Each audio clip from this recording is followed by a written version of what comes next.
Our Prophet ﷺ called this group the worst of the creation, even though right before he said they recite the Quran. So these are not non-Muslims he's talking about. These are people who believe in the Quran and recite the Quran. And in this hadith the Prophet ﷺ said they call to the book of Allah, but they have nothing to do with the book of Allah. They call to the Sharia, but they have nothing to do with the Sharia.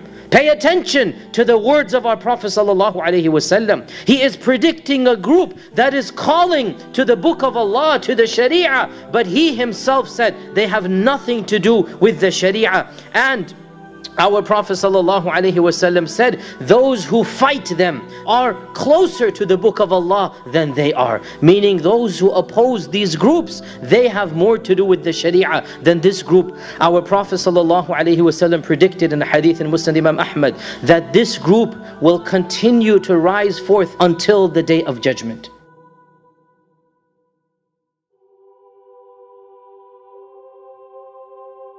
So it is true that classical Kharijism, this group that came in the time of Ali, that group by and large dwindled away. But others of that fanaticism will continue to rise until the day of judgment. And this is exactly what we see, my dear brothers and sisters, in light of the current circumstance.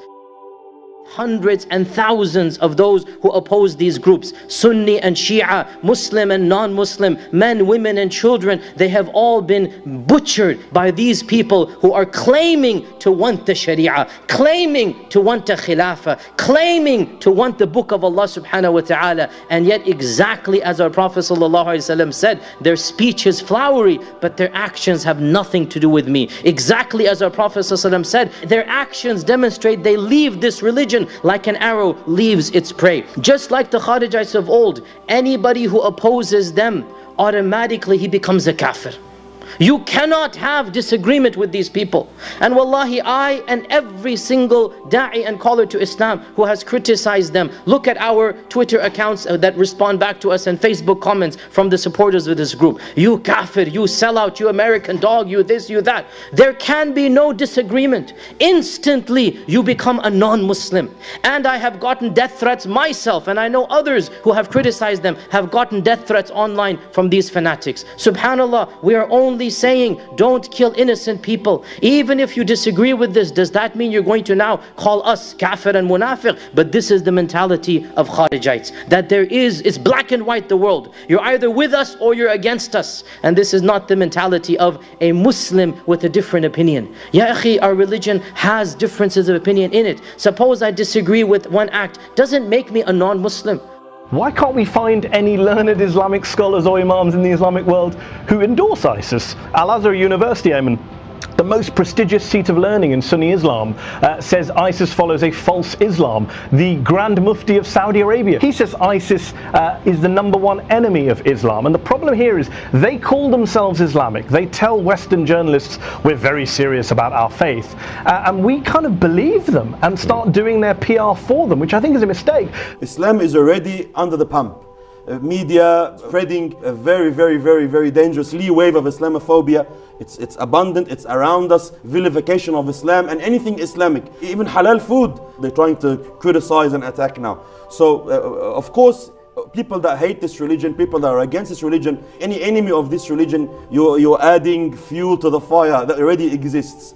Of course, it's a negative image. It's something that we completely distance ourselves from, and it really has nothing to do with the 1.7 billion Muslims around the world. We cannot even say that these people are a minority. They're less than a minority. The numbers compared to the total population of the Muslim world is completely insignificant, but unfortunately because of the media attention they are getting and the propaganda that they are doing now and causing, people are assuming that this is Islam and this is our beautiful religion, when it's completely the opposite. You're not allowed to kill people in the name of Allah, in the name of the Sharia, in this brutal manner. Innocent people. How many thousands have been killed, my dear brothers and sisters? And wallahi, we need to be as vocal as possible for the sake of our religion, for the sake of the perception, not just amongst non-Muslims, wallahi, even non-practicing Muslims. And this is perhaps the saddest thing, that there are many amongst us who think, I don't want to become too religious. I don't want to become like those people. Subhanallah. My dear brothers and sisters, what these people are doing is not religion. Religion religiosity, Islam, Iman, the more you have, the better it is for you. Do not misunderstand false religiosity with genuine religiosity. Religion will never harm you.